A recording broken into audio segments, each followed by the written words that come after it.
Hello friends, welcome to the auto show. आज की इस वीडियो में हम लोग बात करेंगे बजाज की नई बाइक पल्सर P150 के बारे में। P150 को लेकर कुछ चीज़ें मैं यहाँ पर ज़रूर क्लियर कर देता हूँ कि अगर किसी को लगता है कि ऑलरेडी पल्सर 150 तो मार्केट के अंदर थी तो ये नई कैसे हुई, ये हमें ध्यान रखना है कि P150 खुद में एक अलग बाइक है जो ऑलरेडी पल्सर मार्केट के अंदर अवेलेबल है। ये बाइक उस बाइक से अलग है। ऐसा नहीं है कि पल्सर 150 का कोई नया मॉडल आ गया है या पल्सर 150 के लुक्स को चेंज कर दिया गया है। ये बाइक खुद में एक कम्प्लीटली नई बाइक की तरह है जिसको बजाज ने नाम दिया है पल्सर P150। अगर हम लोग बात करें P150 के बारे में तो P150 के लुक्स से स्टार्टिंग करते हैं और जब आप लुक्स की तरफ देखेंगे तो पता चलेगा कि P150 का जो लुक है वो काफ़ी हद तक N250 और N160 से इंस्पायर नज़र आएगा। क्या बाइक देखने में अच्छी लगती है, क्या अट्रैक्टिव है बाइक देखने में, तो मैं ये ज़रूर कहूँगा यहाँ पर कि बाइक का जो लुक है वो ज़रूर नया है, लेकिन बाइक के लुक्स ऐसे नहीं है जिन्हें कहा जा सके कि बाइक देखने में बहुत अच्छी लग रही है या फिर बाइक अट्रैक्टिव लग रही है। कहीं ना कहीं जो बाइक को डिज़ाइन किया गया है वहाँ पर ये ज़रूर नज़र आएगा कि बाइक ऐसा नहीं है कि अहीड ऑफ टाइम लग रही है या मॉडर्न लुक दिखाई दे रहा है। एक सिंपल सा लुक दिखाई दे रहा है जो बहुत ज़्यादा अट्रैक्ट नहीं करेगा। ऐसा नहीं लगेगा कि यार खूबसूरत सी बाइक बनाई गई है। जो पल्सर लवर हैं वो ज़रूर इसको ट्राई कर सकते हैं, लेकिन कुछ फ्रेश लुक यहाँ पे आपको नहीं देखने को मिलने वाला है। चीज़ें ज़रूर चेंज की गई हैं, इंजन भी चेंज किया गया है, लुक भी चेंज की गई है, नाम पल्सर ही रखा गया है, लेकिन लुक कोई बहुत ज़्यादा शानदार यहाँ पर नहीं है। और लुक जैसा कि मैंने कहा ऑलरेडी जो दो नई पल्सर मार्केट में लॉन्च की गई हैं N250 या N160, यहाँ पे जो लुक है वो उन्हीं से इंस्पायर है। अब बात करते हैं कुछ और चीज़ों के बारे में। बाइक के इंजन को किस तरीके से चेंज किया गया है। सबसे पहली चीज़ मैं यहाँ पे बता देता हूँ कि अभी तक लगातार बहुत लंबे टाइम से हमें पल्सर के अंदर DTSI इंजन ही देखने को मिल रहा था। जो ऑलरेडी पल्सर मार्केट में अवेलेबल है वहाँ पर DTSI इंजन ही मिलेगा, लेकिन इस बाइक के अंदर जो P150 है बजाज की तरफ से, इसमें हमें मिलने वाला है 149.6 सीसी का इंजन, यानी 150 सीसी सेगमेंट की बाइक है। 4 स्ट्रोक इंजन है और 2 वाल्व एयर कूल्ड के साथ में है, यानी यहाँ पर हमें एयर कूल्ड इंजन मिलेगा, कोई लिक्विड कूल इंजन नहीं है। ऐसा नहीं है कि हमें अलग से लिक्विड का यूज़ करना पड़ेगा, कोई रेडिएटर वगैरह भी अपने को नहीं मिलने वाला है उसके लिए कि हम उसके अंदर लिक्विड डाल सकें, जिसको हम लोग सिंपली कूलेंट कहते हैं। N250 N160 की तरह नहीं है, इंजन में यहाँ पर चेंजेस नज़र आने वाले हैं। अगर बात की जाए कि फ्यूल टैंक कैपेसिटी क्या है बाइक की, तो बाइक की जो फ्यूल टैंक कैपेसिटी है वो 14 लीटर की है। 14 लीटर काफ़ी, मैं कहूँगा कि डिसेंट टैंक है। टैंक की कैपेसिटी 14 लीटर काफ़ी हद तक डिसेंट है, काफ़ी अच्छा है। अगर कंसीडर किया जाए कि ये जो P150 है ये अराउंड 45 के अराउंड माइलेज आपको देने वाली है, तो 45 के अराउंड अगर ये माइलेज प्रोवाइड करती है और 14 लीटर का टैंक है, तो मैं ये ज़रूर कहूँगा कि यहाँ से अगर कोई भी बाइक हम देखते हैं कि वो 600 किलोमीटर एक बार अगर आप टैंक फिल कराते हैं और 600 किलोमीटर बाइक कवर कर लेती है, तो जो टैंक की कैपेसिटी है वो काफ़ी डिसेंट है। बात की जाए अगर पावर फिगर की, पावर फिगर के ऊपर ज़रूर हमें ध्यान देना है, क्योंकि मुझे ऐसा लगता है कि बजाज फ़िलहाल पावर फिगर के ऊपर ध्यान नहीं दे रहा है, क्योंकि मार्केट के अंदर अगर कंपटीशन करना है तो पावर फिगर को तो बढ़ाना पड़ेगा, लेकिन बजाज का फोकस वहाँ पे मुझे नज़र नहीं आ रहा है। क्योंकि ये जो बाइक है ये पावर जनरेट करती है 14.5 PS का 8500 RPM पे, और जो टॉर्क जनरेट करती है वो है 13.5 न्यूटन मीटर का 6000 RPM पे। अब जैसे मैंने कहा कि पावर फिगर के ऊपर बजाज का ध्यान नहीं है। अगर आप एक मार्केट में बाइक लॉन्च कर रहे हैं 150 सेगमेंट की, तो जो ऑलरेडी बाइक 150 सेगमेंट के अंदर चल रही है, जैसे कि अगर मैं बात करता हूँ कि अपाचे 160 को लेकर, उसे भी 150 सेगमेंट की बाइक की तरह ही कंसिडर किया जाता है, तो आपको पावर एटलीस्ट उतनी देनी चाहिए कि वो अपाचे को बीट कर सके।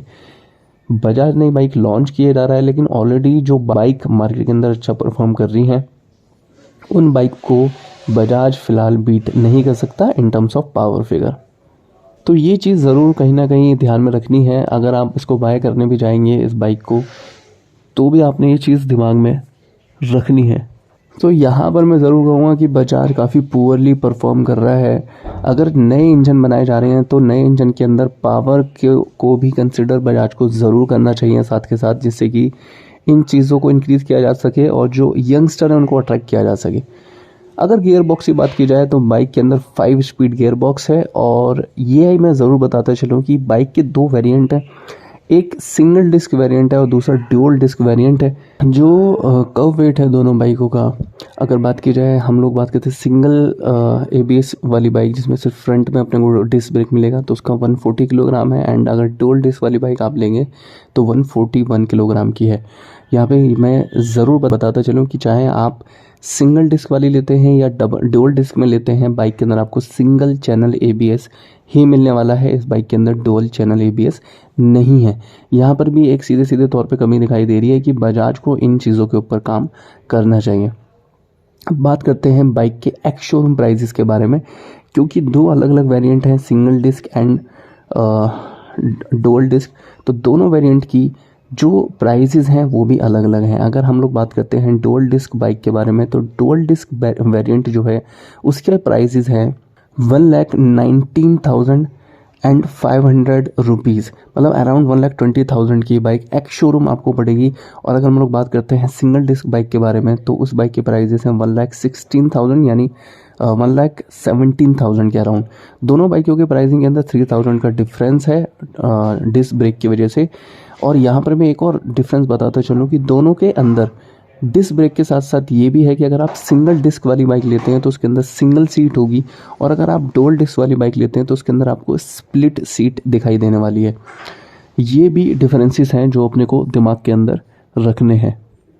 साथ साथ बात की जाए सस्पेंशन सेटअप के बारे में, तो सस्पेंशन सेटअप जो है, फ्रंट में अपने को टेलीस्कोपिक फोर्क दिखाई देंगे 31 mm के साथ में, एंड रियर के अंदर मोनोशॉक दिखाई देने वाला है। अगर बात की जाए कि जो सस्पेंशन सेटअप है उसके अंदर आपको कोई न्यूनेस नहीं नज़र आने वाली है। सस्पेंशन सेटअप काफ़ी हद तक एवरेज है। ग्राउंड क्लियरेंस को लेकर अगर हम लोग बात करते हैं तो ग्राउंड क्लियरेंस रखी गई है 165 mm की, जो कि काफ़ी डिसेंट है। इंडियन रोड कंडीशन के हिसाब से 165 mm एनफ ग्राउंड क्लियरेंस है।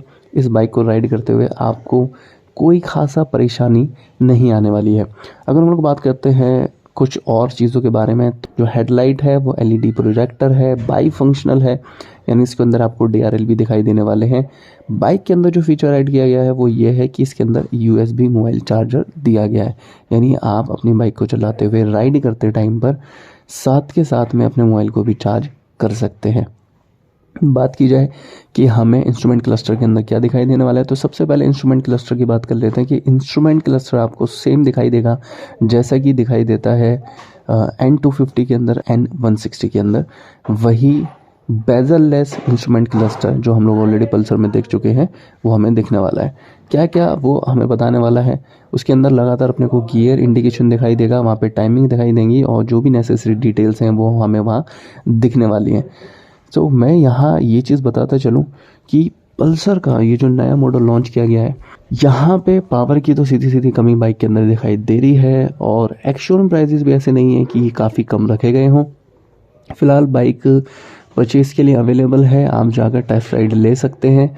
लेकिन मैं यह ज़रूर कहना चाहूँगा कि जब आप इसकी टेस्ट राइड लेने जाएं या फिर आप माइंड सेट करें कि हमें ये बाइक परचेज़ करनी है, तो उससे पहले दूसरी बाइकों को भी ज़रूर कंसीडर करें, क्योंकि पल्सर का यहाँ नाम ज़रूर है लेकिन एक जो फ्रेश फील देने की कोशिश की गई है बजाज ने लुक्स को लेकर, इंजन को लेकर, तो वहाँ पे कुछ बहुत बड़ा काम या बहुत बड़ी चेंजेस हमें नज़र नहीं आने वाले हैं, या बहुत ज़्यादा खुशी नहीं फील होने वाली है आपको। अगर बाइक की मैं ओवरऑल लुक की भी बात करता हूँ, तो जैसे मैंने कहा कि ओवरऑल लुक भी बाइक के एवरेज ही है। बाइक, मैं ये तो नहीं कहूँगा कि बाइक बुरी नज़र आती है, लेकिन बाइक आउटस्टैंडिंग सी नहीं लगती। वो बहुत ज़्यादा मॉडर्न डिज़ाइनिंग बाइक के अंदर नहीं की गई है। चाहे आप बात करें मिरर की, चाहे आप बात करें स्विचेस की, या फिर बात करते हैं टैंक की, या टैंक के हम लोग काउल की बात करते हैं, सारी चीज़ों के अंदर जब आप देखेंगे तो आपको कहीं ना कहीं नज़र आएगा कि इसमें पुरानी बाइक्स की ही झलक नज़र आ रही है। तो इस चीज़ को कंसिडर करते हुए ही आप इस बाइक को परचेज़ करें। फ़िलहाल इस वीडियो के अंदर इतना ही, मिलते हैं नेक्स्ट वीडियो के अंदर।